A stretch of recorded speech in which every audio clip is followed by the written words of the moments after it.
بزم سات کی ویڈیو میں خوش آمدید، اور اگر آپ ہمارے چینل پر نئے ہیں تو سبسکرائب کر دیں۔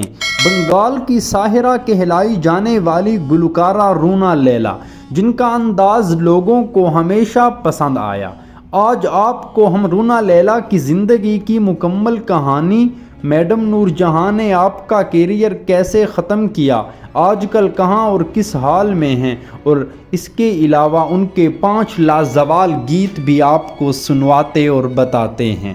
موسیقی کی دنیا میں رونا لیلا کا نام کسی تعارف کا محتاج نہیں۔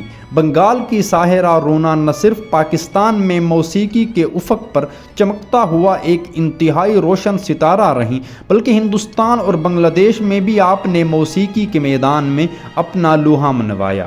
رونا لیلا نومبر 1952 میں ایک بنگالی گھرانے میں پیدا ہوئی۔ آپ کے والد ایک سول سرونٹ تھے، لیکن آپ کی والدہ بطور شوق موسیقی سے وابستہ تھیں، اور اس وجہ سے کہا جاتا تھا کہ آپ کو موسیقی ورثے میں ملی۔ آپ کو بچپن میں ایک میوزک ٹیوٹر میوزک سکھانے کے لیے گھر پر آیا کرتا۔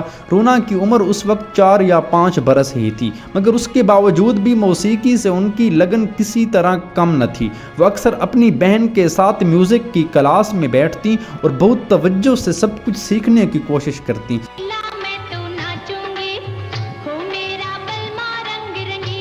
تو اس حوالے سے یہ کہنا غلط نہ ہوگا کہ رونا کے رونا لیلا بننے میں ان کے گھریلو ماحول کا بڑا اثر رہا۔ رونا ابھی 12 برس کی تھی کہ انہیں سلور اسکرین پر انڈسٹری سے اپنی پہلی گائیکی کی پیشکش ہوئی، جو فلم 1968 میں ریلیز ہونے والی جگنو کے ایک گیت گانے کی تھی، گڑیا سی منی میری بھیا کی پیاری۔ آپ نے یہ گیت گایا جو بڑا مقبول ہوا، اور اس وقت انڈسٹری کو عام طور پر کیریئر بنانے کے لیے مثالی نہیں سمجھا جاتا تھا۔ تاہم رونا کی شدید خواہش کو دیکھتے ہوئے آپ کے گھر والوں نے آپ کو گانے کی اجازت دے دی۔ 1 مہینے کی تیاری کے بعد آپ نے اپنا پہلا پلے بیک ریکارڈ کروایا، لیکن اگرچہ یہ رونا لیلا کے پرشکوہ اور کامیاب سفر کا نقطۂ آغاز تھا، مگر اس سے پہلے ڈھاکہ کے ایک پروگرام میں آپ لائیو پرفارمنس دے کر اپنا لوہا منوا چکی تھیں۔ آپ کو میں آگاہ کرتا چلوں، رونا لیلا مشہور پاکستانی گلوکار احمد رشدی کی بہت بڑی مداح تھی، جنہوں نے پاکستانی میوزک میں راک اینڈ رول، ڈسکو اور دیگر جدید موسیقی کے فارمز کو کامیابی کے ساتھ متعارف کرایا، اور آپ ان سے اس قدر متاثر تھی کہ انہیں اپنا استاد سمجھتی، اور آپ نے ان کے ساتھ کئی گیت گائے جن کے بول یہی تھے کہ ابھی آپ کی عمر ہی کیا ہے، ابھی پیار میں رکھا کیا ہے، یہ ادائے ناز یہ انداز آپ کا دھیرے دھیرے پیار کا بہانہ بن گیا، وغیرہ وغیرہ شامل ہیں۔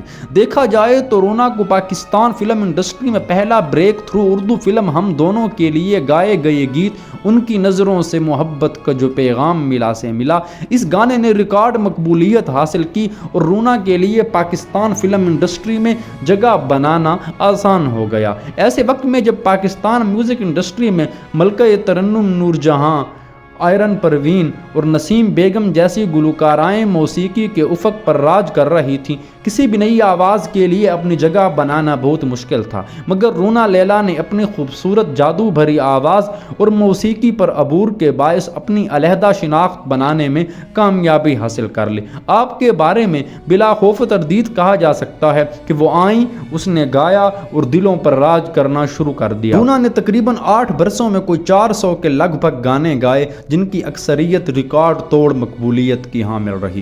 رونا لیلا چھوٹی اسکرین پر بھی جلوہ گر رہیں اور اپنی سریلی آواز کا جادو جگاتی رہیں۔ پی ٹی وی پر ان کا ایک شو بزم لیلا کے نام سے چلا کرتا۔ اس کے علاوہ وہ ضیاء محی الدین شو کا بھی حصہ رہ چکی۔ سال 1968 میں پاکستان فلم انڈسٹری کے عروج کا سال تھا، جب ایک ہی برس میں 100 سے زائد فلمیں ریلیز ہوئی۔ اسی سال رونا نے اپنے پنجابی گلوکاری میں کیریئر کا آغاز کیا اور فلم جگ بیتی کے لیے گیت گایا۔ ناظرین، آپ کے مشہور ترین گیتوں میں بہت سارے ایسے گیت شامل ہیں جو لوگوں کو پسند آتے ہیں۔ بنگال کی ساحرہ پر ایک پنجابی گیت ماہیا و بنگلہ پوادے اتنا مشہور ہوا کہ آپ کے لیے پنجابی گائیکی کی میدان میں بھی راہ ہموار کر دی۔ بنگال کی ساحرہ نے یہ گانا کچھ اس خوبصورتی سے گایا تھا کہ محسوس ہی نہیں ہوتا تھا کہ یہ گلوکارہ کی مادری زبان پنجابی نہیں بنگالی ہے۔ اس طرح آپ نے دو دل ایک دوجے کو دور ہو گئے بھی